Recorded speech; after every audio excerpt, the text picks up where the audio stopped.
on social media. The social dilemma of social media. Did you watch it? Yes, we are alive. Um, Welcome to a very special episode of the B2B Lead Gen podcast. My guest today is Kate Bradley Chernis. She's the founder and CEO of Lately, which uses AI to automatically transform long form content like blogs, podcasts, and videos into dozens of smart social posts that optimize audience engagement. And today we're going to talk about generating leads for B2Bs. Kate, thanks for agreeing to open your playbook. Hey, thanks, Eric, so much. Great to see you. So let's start with a brief overview of what Lately is and how you're generating leads for your SaaS product. Yeah, so I'm the worst at describing my own product, so I'll try. But Lately uses artificial intelligence to unlock long form content like a webinar like this or a podcast like this, or blogs or videos. And what we do is we first assess your social channels and we look at the highest engagement of the content you've published, and we build a writing model based on what we learn your customers want to read, hear, or watch.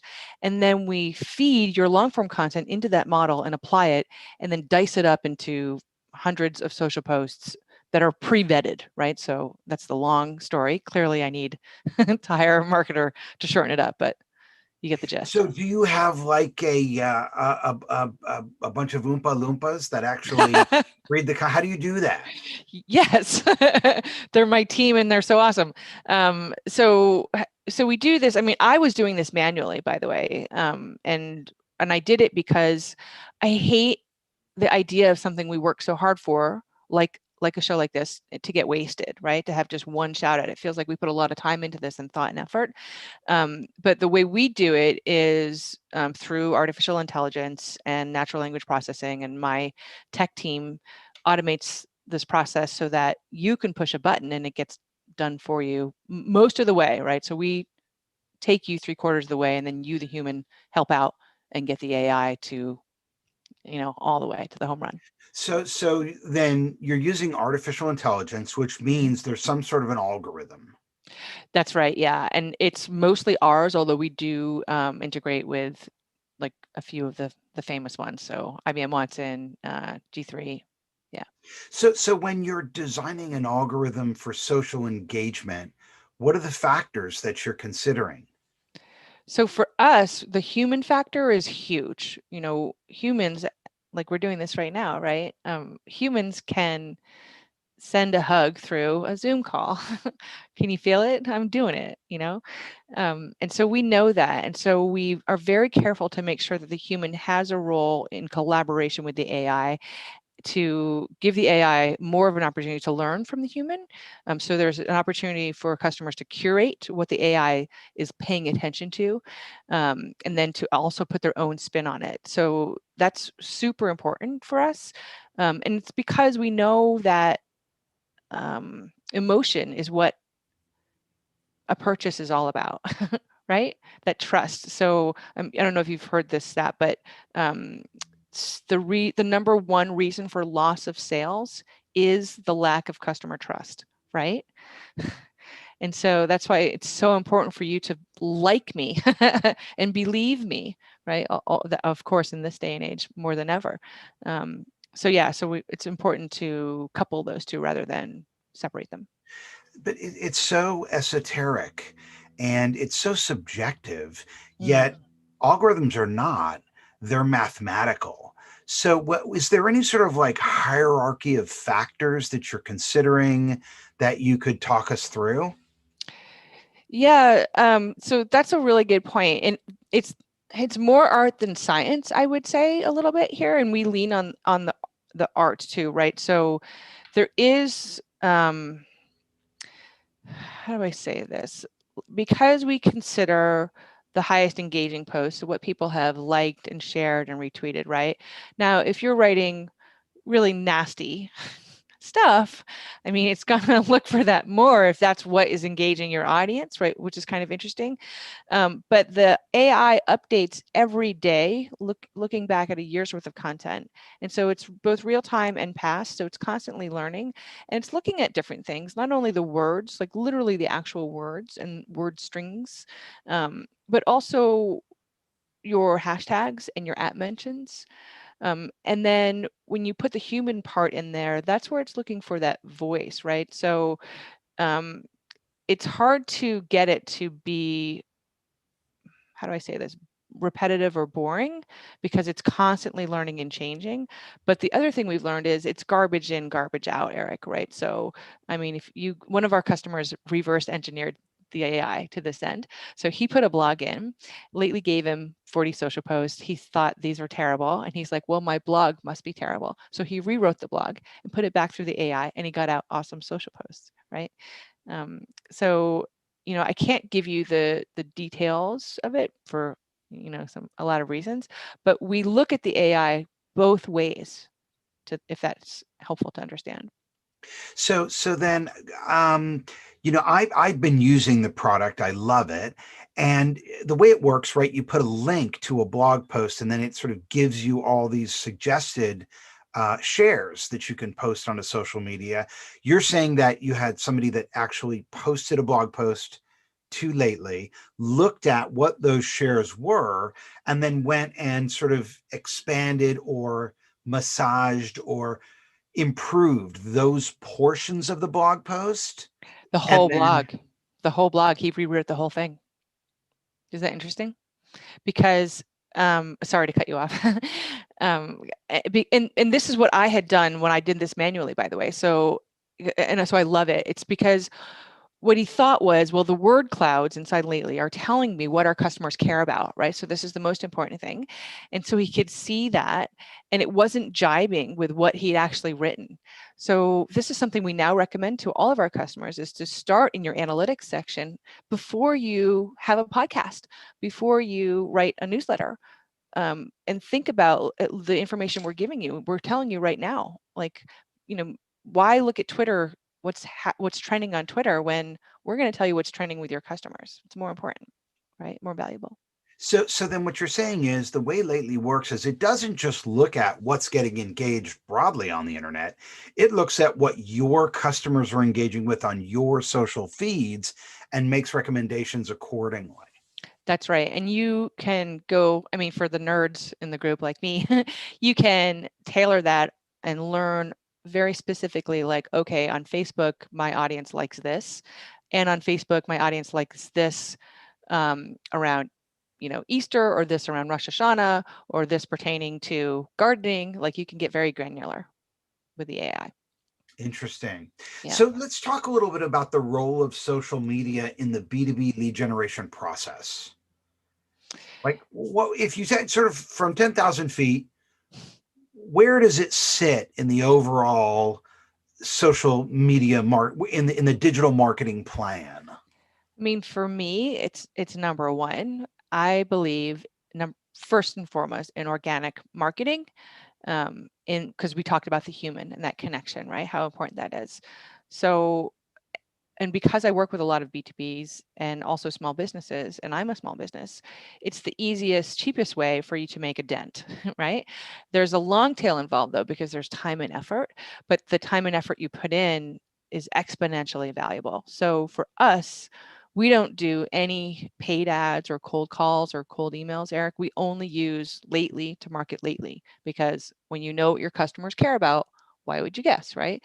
And so what I'll walk you guys through the process too. And I used to do this manually, so I know it works, because I used to have an agency where I did this for people all the time, right? So I'll take this podcast, I'll ask you for a file, the hard file afterwards, and we'll run it through Lately. Lately will automatically transcribe the whole thing. If I want to, I could use that as a blog post, for example. But then when it takes the transcription, it's going to look for the best quotes, the coolest things that you or I said that it already knows our audience will respond to, and then clip those into mini movie trailers, so with the video, right? And then what I'll do, or I'll actually pass it on to my team. they'll go through, add on some human touch, add on the human voice that we're talking about, learn from what hashtags we already know are going to work for our audience, and then schedule the content out. So like, instead of, if we get 100 social posts, we're going to do like twice a week for the next 50 weeks. Because what's happening now, this is so interesting, is people are producing legacy content in advance, right? You and I are talking as though already we know this is not going to be tissue paper in the wind. This is going to be valuable down the road. So if you think of the content you create in beforehand, right? So then this works. And then as we publish it out there on our brand and on all of my employee channels, we then watch to see who likes, comments, and shares our content, and we consider them warm leads because they are warm leads. They already know us. We've already reached them. And then we move them into a DM and into a demo. And for us, it's a 98% sales conversion. And I just want to say that for people listening again, 98%, right? It's always been 50% or above. And the reason is twofold. One, because the product is cool as hell. Two, because we've set it up this way, right? I've made it so that you trust me. It's back to that trust, right? Because you've heard about me before. I've talked about something that has already piqued your interest, and I know it, right? And I've made you feel like it wasn't a sale. Is that a manual process? How do you? I mean, I got to think that's could be tough. Yeah, I mean, so the AI is doing the hard work, right? So it's doing the hard work of publishing the content to get your attention. But you're right, it is manual in the fact that we watch social to see what you do. And I don't think this should go away, frankly. I mean, there's a reason that Twitter and Facebook and Instagram and TikTok put so many automated restrictions on you, on all of us, because they want us to go there as a human and play, right? So knowing that's part of the deal anyways, we like to engage with our customers as humans. And the reason we do this is because we make fans, we make evangelists, right? This is how a small company wins, and it's how we win, right? And so the effort we put in, the reason I treat you just like I would treat a large enterprise company is because I know that um, you're going to bring in, 30 other customers for me just by loving me, right?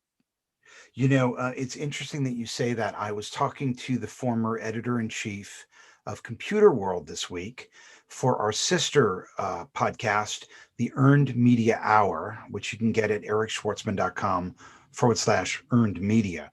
And he was saying he thought, marketers who could get really good at analyzing the stats behind virtual conference platforms, Mm, we're really going to be in the cat seat for the next couple of years because obviously, trade shows and conferences are shuttered for 18 months, if not 2 years, and have a very uncertain future because, much of what happens in a pandemic is enduring. For example, prior to the last pandemic, they used to have spittoons in restaurants, and they took the spittoons out of the restaurants because of the pandemic.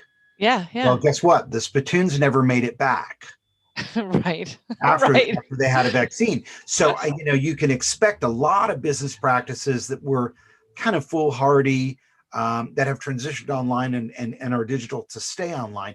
But it's interesting that you talk about looking at sort of how people engage with your content on lately, as a signal for the conversion from the marketing qualified lead to the sales qualified lead.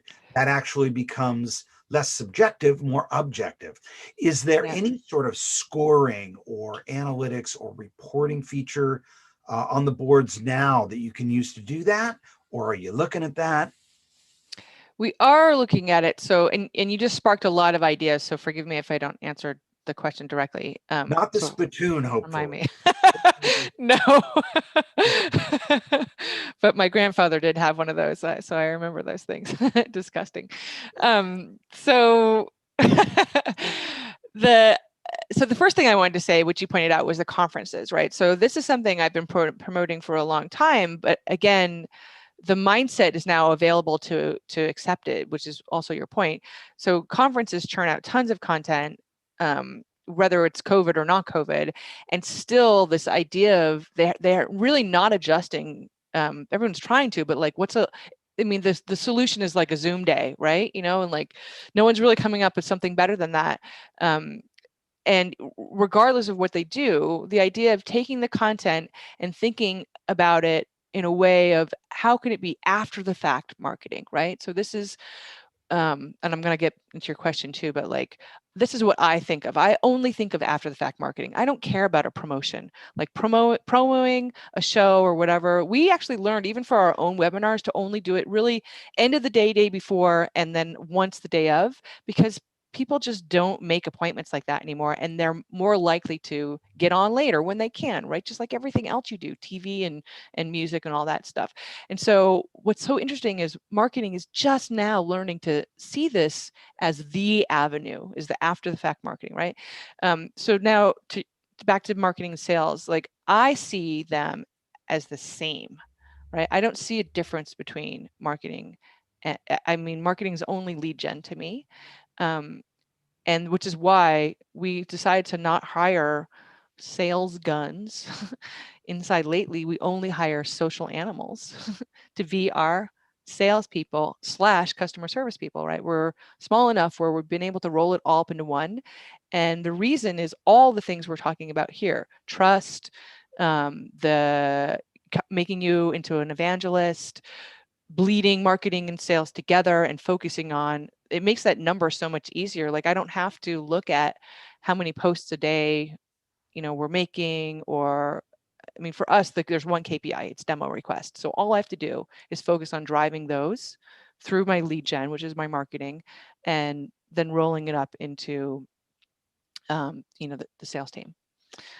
Originally, Backwards answer. when social media, appeared and we started using it for marketing, a Yeah. lot of people were just basically sharing thoughts and other people's content through social media. But the way Lately works, in order for it to work, I assume, and I know that's how I use it, you have to share your own content, which means you have to have content to share, right? That's what Yeah. it's for, right? It's for sharing your own content. So that's really part of it too, right? It's sort of a content marketing play. And then this is a way to sort of pull out the most shareable pieces of that content, likely to Yeah. engage your audience. Totally. So it's definitely your content or content about you. Like, so I don't have time to create my own content because I'm doing this CEO crazy thing. But like you and I are doing this. This is your content. It's earned media for me. And I do a lot of these because this is our number one lead gen source, right? But you can also, or just think of a press release, right? So what happens with a press release? Someone writes an awesome story about you, and then what do you do with it usually? Nothing.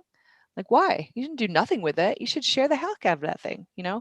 But you can do thought leadership content as well. So we have a way where you can take um, anybody's blog. So if you, Eric, wrote an amazing story about marketing tips, I would totally run that through Lately and use it as a way to leverage you, in hopes that you would reshare it for me, right? And then to look smart. Got it. Are there any sort of tips you have for aspiring thought leaders or authors who want to resonate better with audiences on social, grow their social following? How could they use a tool like Lately for B2B lead generation? You should just where's the softball machine over there? So authors are a great one, right? So this is an untapped audience of people who really struggle to do marketing, and their publishers are usually, not helping them out very well, if they have a publisher.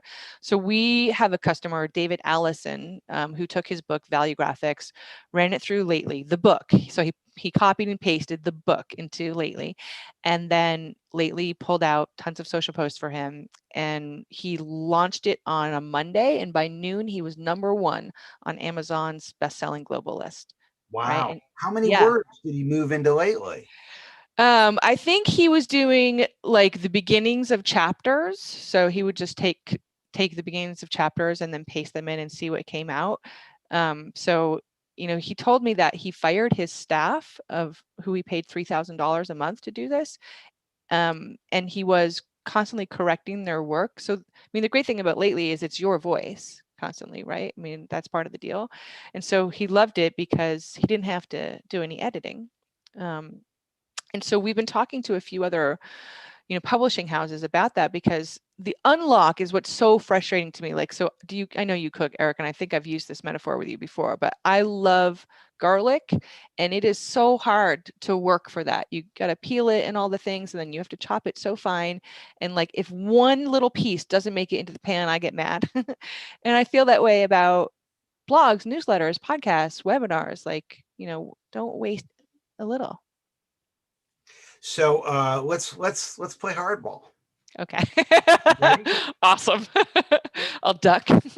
Okay, so we're living through the age of disinformation, and we're seeing the rise of disinformation. We're seeing, a lack of critical thinking among a significant part of the U.S. population, Yeah. impacting what people believe, undermining democracy at this point.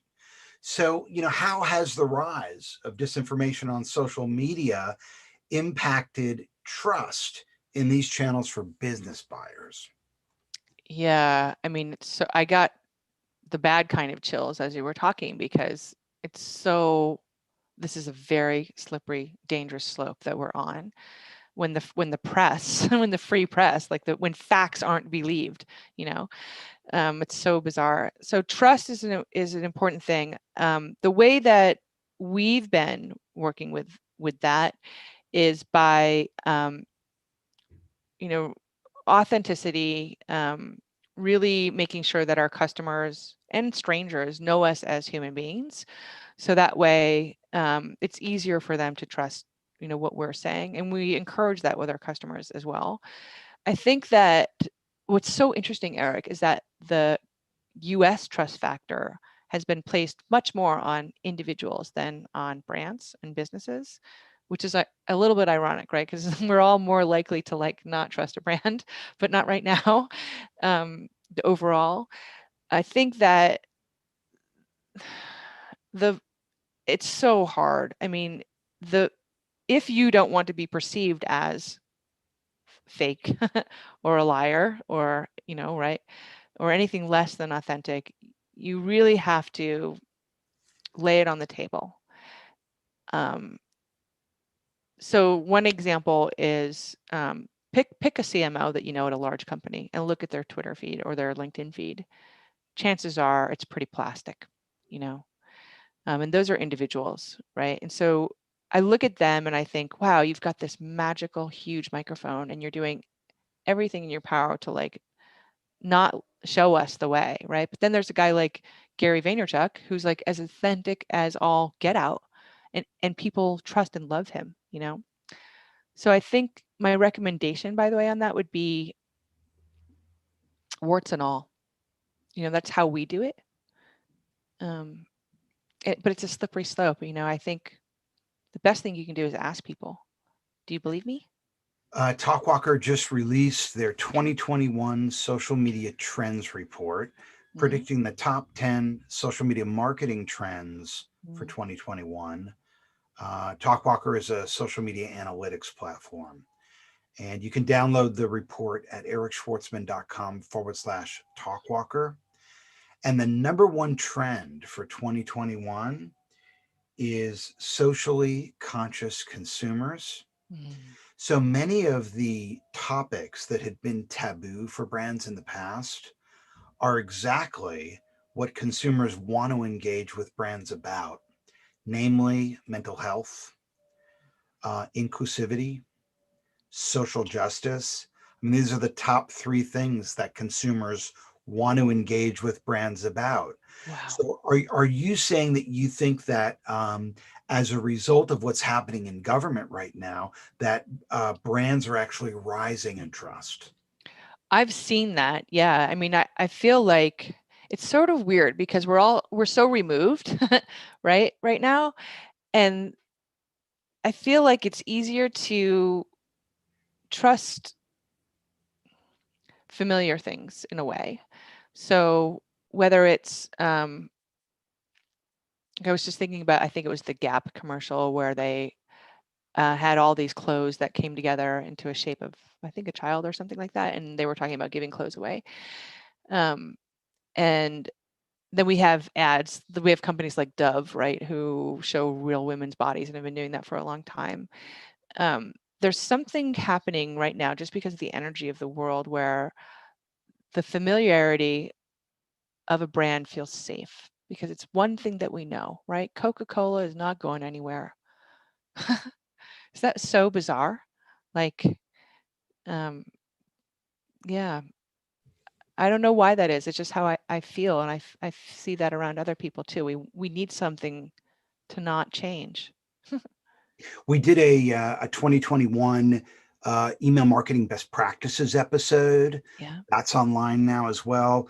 And one of the things that Jay Schwedelson, who was talking to me about email marketing, said is he thought that the rumors about mail-in ballot fraud would undermine direct mail marketing for at least the next 6 months, if not longer, that it would rebound, but that as a Mm. channel for marketers, it would take a hit.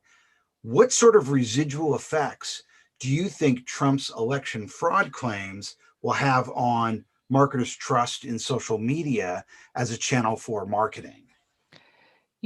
So real quick, by the way, I had ordered something from Etsy, and during those days of the election, she emailed me and she's like, I'm just going to hold off sending this till all the ballots are counted because I don't want to overwhelm the mail system, which was so interesting, right? Um, but oh gosh, it's weird. Like I'm going to relate this to I'm going to try to take that down to something that's happening to us personally, and then kind of get into it more there. But so we've been working with Gary Vaynerchuk, and he's talked about us publicly online. And all of a sudden, this has happened for a while, but all of a sudden, we're getting a lot of requests from people who really just want to talk to Gary through us. They want to meet Gary. And some of them are genuine and nice, and then some of them are kind of freaking us out a little bit, to be honest with you, right? And we've had these now I was in radio, as you know, for a dozen years. My last gig was broadcasting to 20 million listeners a day for XM satellite radio. So I have experience with dealing with all kinds of fans. I have actual stalkers who I have, legal orders to stay away from me. And they're just all, really nice people also. But we were talking about that phenomenon and how do I teach my team to handle this? Because there's people now that they seem trustworthy. They're coming through us through, channels where we work all the time. And like when I was on the air, you have to answer the phone. That's their job, right? I'm trapped in this position of where I have to trust that you're going to be, not freaking me out. And that's not the case. But it's so interesting because our own methods that we use, tried and true, they're not being turned against us so much, Eric, but it's like now something, we have to check every new friend request. Okay, make sure that they're at least connected to us by 30 other people at a minimum. Check their job titles, look at their experience to see what's filled out, check on Twitter, see who they are a little bit before you accept the request. So we're having to make some more safety measures, I guess you might say, around that. And I think this is not, I think it's in parallel because this didn't happen to us before, um, and my, I'm at a loss for words a little bit because I'm scared. Are you scared? No, I'm not No. scared. I mean, Well, the only place I really talk politics is personal Facebook account. mhm. Although, once in a while I will take to Twitter, but I'm pretty vanilla on LinkedIn. Mhm. And on my personal Facebook, which is, I don't know how they got on there, but I have a troll. I'm sure it's a Russian troll because I can tell by the way that the English is phrased that Mm. they're not a native English speaker, and they sounds to me like they're Eastern European native language. And, the stuff they're posting is so silly. And we've been having fun with them because we've been sort of doing a takedown with whoever it is. And it's funny because, they only work like an 8-hour stretch or a 12-hour stretch. Like they go and then they come back the next day so no, it doesn't really scare me. It doesn't scare me for myself, Mhm. but what scares me is when I see people I know, people who are smart, people who I love Yeah. buying into this stuff. Yeah. That freaks me. I mean, I don't get it. And I'm not sure if it's lack of critical thinking skills. I mean, the stuff I'm seeing shared from some people is just so ridiculous. Yeah. And then, I guess what fascists do is they rock our faith in all media, Mhm. and so now people consider, PBS to be left wing, when in fact it's just media. I mean, these are media outlets that have a process for Yeah. gathering and reporting news that involves more than just one person thinking about how they're either going to sell soap or get you to vote for them, right? I mean, they're trying to tell a story here that they're trying to be objective. Now, I get that objectivity is a goal. We Mm. all are colored by our upbringing and our past. I got it. But at least they're trying, and at least there is a process in place. And that seems to not be understood anymore. Like people are Mm. able to look at the New York Times and say, oh, that's just fluff. When in fact, Yeah. I mean, that is a news organization that has reporters and editors and fact checkers and people producing the imagery and other people writing the headlines, and they're working together to tell a story, and they're trying to net out both sides of the story through this process of journalism. Yeah. you know and I don't think that's appreciated. I think, like Breitbart can put together a story designed to spread misinformation. It's specifically designed from one point of view to do that, and it's seen as equal. And it's like, I get, that there is a value to conservative media and to having media that would be written by people who have conservative values. I'm cool with that. Sure. Go to the Wall Street Journal, go to the Christian Science Monitor, read the Atlantic. I mean, there's good outlets out there, but we've muddied the water now with all these sort of propaganda machines, and it's like there's no truth anymore. And the result Yeah. is we have undermined the foundation of our democracy. Yeah, I mean that's the scary thing, and like it's terrifying, and I see the same things, and what's worse is I see people, their gut reactions on both sides is hatred. Like, one of the things I wrote the other day is I'm so tired of telling people to stop being assholes to each other, because like like everybody else, I have family and friends who vote different than me. And so if I see somebody saying F them, and I'm like, well, not F them, don't F my dad. That's my dad, you know, right? I mean, there's this, anyways, this goes back to the social media thing, like whether it's whatever it is in your life, like we have to do a little more gut checking. We have to do a little more reality checking. Trust is necessary. I mean, it's a human default, right? We can't exist without it. Um, but we have to police ourselves a little bit more, um, and Hey, that's I not don't think you new. know this about me, but But I was a special communications advisor to the Kerry State Department no during way. the run up to the COP climate conference in Paris. And Wow. I was their advisor on social media communications around that negotiation, which involved analyzing at the time through the Salesforce product what was being engaged geographically in different areas, so that when the negotiators sat down with the ministers from other countries, they knew what issues around climate change resonated in that geography. For example, Cool. some people are concerned with wildlife. Some people are concerned with the Arctic. It's a pretty broad topic, Hmm. right? And you think about kind of where we are today. Hmm. I mean, do you think that we should be looking at this type of information, the signals, the social signals that are online to develop our strategy as communicators, as marketers? And are we at a point now where, I used to leave politics out of it, but Mhm. at this point, I feel like I have an obligation to defend my democracy. And so I've actually come out of the closet. Like, I never talked politics ever. And Yeah. now, you know what? I'm talking politics because I feel like, the integrity of our democracy is at stake. Do you think it's time for brands to take a stand along political lines? Yeah. I don't know, but here's what I definitely know is that um, it's absolutely up to us, the others, the non-politicians, to do the work. Right now, more than ever before, we have to do it. My the church down the road has a sign up right now. It says, "Love thy neighbor, yes, them." Right?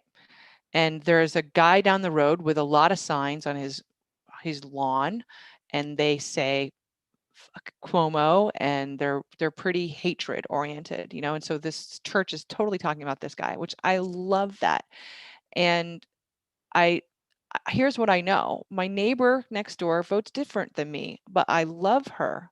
They her husband died and we went to their funeral and they've invited us to all their family gatherings and like, I'd do anything for them.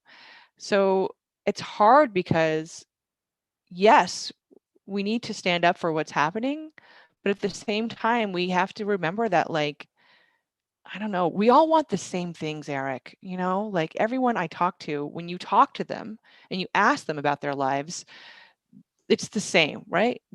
But then when you put it in a context where people don't have to take ownership of it because they're behind the screen of social media or it's on TV or it's being spun or whatever the hell it is, then that's where all the anger and hatred and the division comes across, right? So, um, yeah, It's funny because in RevOps, we talk about aligning sales, marketing, and customer success against common KPIs. right, And you just said we all want the same thing. We all have the same KPIs. So yeah. should we be focusing on the KPIs? Yes, don't you think? I mean, I mean, as Americans, for sure. I mean, what is the KPI? I feel like it's to be, we all want a house and a place to live and, obviously a decent wage. We want to feel safe. We don't want to be killed by this crazy virus, right? And we all want to be led. We do. I mean, there's some weird out fringe people who don't, and they should go to another country. But like, we want leaders. That's how we work as beings. We don't thrive any other way. We have to have a leader. So, I guess um, one of the things I've learned from this pandemic and from the racial crisis, though, mhm. is that, white privilege wants to remain white privilege. Yes, And I think it's important for us as two white people to acknowledge that. There's a we lot do. of white people that don't want to see their power diluted and they want to have the upper hand. Yeah. There's that book out now. Oh God, we're really going off field here, but I feel like it's It's fun interesting though. stuff. There's the book out now, White Fragility. Hmm. And I heard the author interviewed on my favorite podcast, On Being, with Krista Tippett. And she was very poor as a kid, very, very poor, the author. And she said one time she was with her, she didn't have enough to eat. She went to bed hungry a lot of times. She was Mm-hmm. raised in the South. And she said one time she was at a park and there was someone who had left food behind on a picnic table. Like someone that was eating their meal, but then they left and they left the food on the picnic table. So there's food on a picnic table. And when her mom wasn't looking, she went to go get some of that food off the picnic table because she was hungry. And her mom slapped her hand and said, "Don't Oh you wow. eat that. Colored people could have been eating that." And her Whoa. impression at the time was, okay, Whoa. white privilege about me feeling better. This is a way for me to be superior, even though I'm Wow. poor. I'm better here. And that I think really is sort of the basis of white privilege. This idea that, you know what, we've ruled for forever and we're going to continue to rule. And I mean, that's kind of where voter suppression comes from as the demographic of the nation Yeah. changes, right? There are certain people, white people, who want to stay in charge. Yeah, I mean, and I mean, that's a color free thing, right? Like, so people hate change, especially when you're on top. That's always been the case, right? Um, and I've found, by the way, as an adult growing into my parents in that way, because now I own a home and I have my own money and these things, and like, I don't want people to take away from me, but and I still have the values of wanting to help my neighbor, but I have found that, like, it's the difference when I was in a cab in San Francisco a couple months ago and I was asking, it was the Uber driver. I asked him who he would vote for. And he said, "Oh, that Bernie guy seems like a great idea. Like, he wants all this stuff." And I was like, and I'm from Vermont. I was like, "Bernie? No, dude." This is my opinion. But it was just funny because, like, this is, your values change. And I think, like, as far as the racism issue goes, it's amazing to me, like, to watch the Great British Baking Show, right? So on that show, Love that show. it's a great show. You get to check out of life with that show, I feel, because, and I love that they're doing it in the pandemic anyways, right? And do you notice this? I don't feel, and I'm coming from a white perspective, which is, uninformed, but I feel like there's no racism on that show. And here's one reason why. Everyone talks the same. Do you notice that? Like, that's a big racist thing in America, is that white people and Black people often talk different, right? Do you notice that? People make Well, the judgments funny about thing that. is now, white people try to talk like Black people, particularly Yeah. young white people. Yes, right, right. And it's just one of the things that triggers all the, racist things. But there it is in the Great British Baking Show. And everyone seems to me, I mean, I'm sure there's racism in Britain, but it seems that there's this great mix of people, and everyone's on the same level. So Awesome. can be Well, done. I've taken enough of your time. I know you have a company to run. Where can people go to learn more about Lately? You're awesome, Eric. Thanks for the opportunity to just be real, you Oh, are you know? kidding me? I'm like thinking, I'm sitting here thinking, man, I should make her my co-host. Too good. Like whenever I have you, there's such great Oh, conversations and I so enjoy thanks. them. Thanks. Yeah. And thank you so much. And I hope, by the way, we're walking the talk that we're talking about to other people. And hopefully people watching can understand, like, this is one way you can do it, right? This is the one way you can make the difference by being Right. And authentic. it can be real. You don't Yeah. have to avoid socially conscious conversations. They don't Right. have to be taboo because Right. leaders want to engage around them. And worry about saying the wrong thing. Like, I sometimes I used to worry that just bringing it up at all would be wrong, but it's important. We have to do it, and on all these topics, politics, racism, whatever it is. So I was led down that road by Cheryl Proctor Rogers, the former president of the Public Relations Society of America, who said to me, Eric, you got to do a podcast about racism. And we had on the show Cheryl, we had Rosanna Fisk, we had John Iwasaki, and we talked about racism in America I think I for an joined that. hour. I was And there. boy, I Yeah. learned so much. And I was scared because I said to Cheryl, I can't do this, Cheryl. You have to host it. I can't do it. I'm a white guy. I can't do it. She said, no, you have to do it. And so, Wow. God, I've learned so much about Yeah. social injustice and racism as a result of the Black Lives Matter movement. And I didn't Yeah. know shit about it before. And no, I'm not going to mark explicit on this podcast just because I said the word shit once. Okay. Suck up and deal with it. One thing that I wanted to say here before we go is my friend Jen actually reminded me. It was a different context, but I think it applies. We were talking about women in the workplace and women having, more senior titles and those kinds of things. And she said that, and she reminded somebody, she's like, it's not just putting more women on a panel. You have to have the people who are in power on the panel also, because we can only be lifted up by the people who are at the top, whatever it is, right? So they have to be included in the white guys in this case have to be included in the conversation, right? That's why So where sharing's can we right. learn more about Lately? Cool. Lately.ai is us. I'm Kate Bradley Chernus, so you can find me anywhere. Lately AI Kate Lee. They call me Kate Lee, and I'm pretty friendly. Don't ask me to meet Gary V. Other than that, and thanks so much, Eric. I'm really glad we're friends. Awesome. Great catching up with you. You too. So I stopped the recording, but there's no way to turn off social. So we're still live on social. Well, hi, folks, behind the scenes. I'm Yeah, going to go take off I my just have fake to turn shirt it now. off. And I turned it off, but I didn't want to just do that because I want to say goodbye. Yeah, I want to say goodbye too. Thank you so much. And I hope And your boy. I gotta say, dude. Yeah. You look smoking red hot. Oh my God, I love I'm you. telling you.